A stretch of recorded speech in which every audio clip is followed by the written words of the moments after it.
સિનોરમાં ચૂંટણી જંગ તેજ. આપ કોંગ્રેસ ભાજપાએ ભર્યું ઉમેદવારી પત્રો. રાજકારણમાં ઉકળાટ.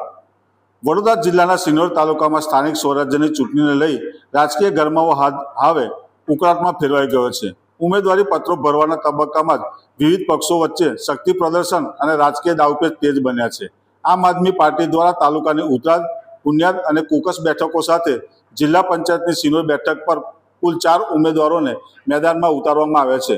ઉતરાજ બેઠક પર નીતિનભાઈ જોશી, પુન્યાદ બેઠક પર ફકીરભાઈ દિવાન, કુકસ બેઠક પર બાનુ મયુદ્દીન અને જિલ્લા પંચાયત બેઠક પર યામીનભાઈ પટેલે ઉમેદવારી નોંધાવતા સ્થાનિક રાજકારણમાં નવી ચહલ પહલ જોવા મળી રહી છે. બીજી તરફ કોંગ્રેસ પણ જંગ માટે સજ્જ થઈ છે.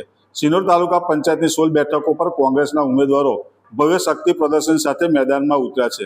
માલસરથી ગાડીઓના કાફલા સાથે ઉમેદવારો સિનોર તાલુકા સેવા સદન કચેરી પહોંચ્યા હતા, જ્યાં મોટી સંખ્યામાં સમર્થકો ઉમટ્યા હતા.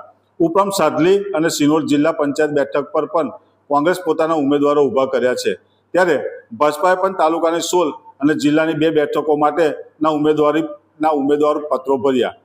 પક્ષના ઉમેદવારો દ્વારા જીતના દાવાઓ સાથે કાર્યકરોમાં ભારે ઉત્સાહ જોવા મળી રહ્યો છે. સિનોર તાલુકામાં હવે ચૂંટણી જંગ વધુ રોમાંચિત બનશે તે નિશ્ચિત છે અને મતદારોનો નિર્ણય જ અંતિમ ચિત્ર સ્પષ્ટ કરશે.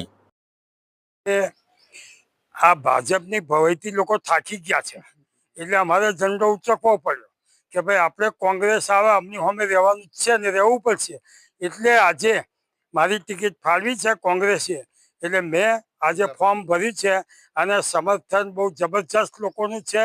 અને રેલી સ્વરૂપે માલસરથી સિનોર આવી અને અહીંયા આગળ આવીને ફોર્મ ભર્યું છે અને ફોર્મ અહીં ભરીને આપ્યું છે. આજરોજ આમ આદમી પાર્ટીએ સિનોર તાલુકાની અંદર ઓછામાં ઓછા 7 સભ્યથી નોંધાવેલા છે અને ખૂબ ઉત્સાહ સાથે આમ આદમી પાર્ટી આગળ વધી રહી છે.